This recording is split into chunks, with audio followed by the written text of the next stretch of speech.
Alright guys, what we're looking at in Activity Sheet 2 is simple versus compound interest. So I pulled up two things here. So if you have the sheet in front of you, this is what it looks like. It's what makes money work for you? And the answer is time and compound interest. So I pulled up, because I think it's always good to look at current numbers, best CD rates. Like these are going to be the best that you can find. CDs, you put your money in either for a year or 3 or 5. That money is locked in for that period of time. And I wanted to give you a sense of what actual numbers are before we go to the worksheet, because they fluctuate so much and they're very small. I mean, that's not even 2%, and that's the best deal there, and it means your money is locked for 5 years.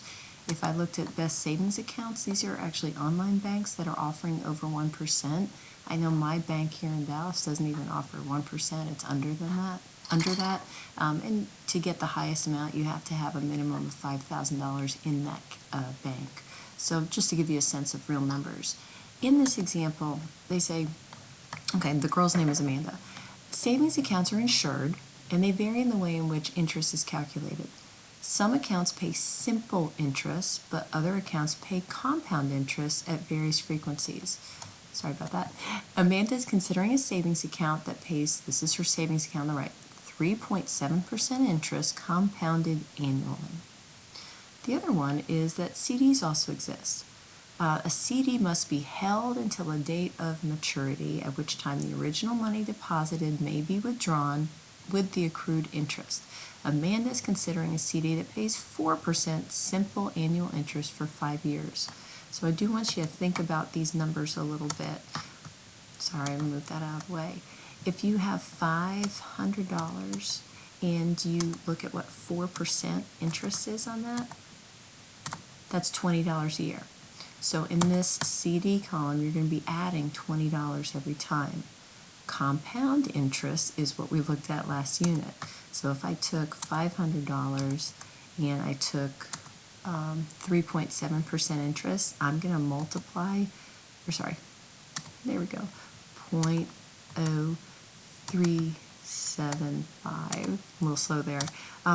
Initially, you're not getting as much money. You're only getting $18, so it just doesn't seem as good. But let's run the math on this one. We spent a whole unit doing this, so I think you're pretty good.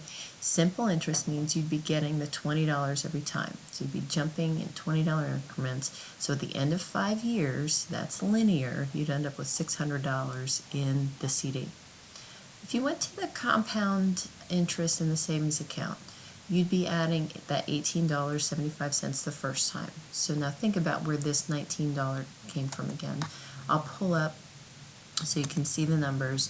If I took 518, what's the cents on that? 75 cents, and looked at how much interest I was getting multiplied by 0.0375, I would end up getting more in interest the second month. And then I would add those two together.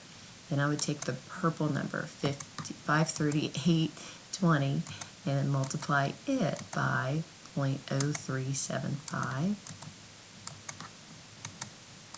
Using my mouse to do this. And that's where you're getting an increased number. So notice that the amount of interest you earn grows over those 5 years.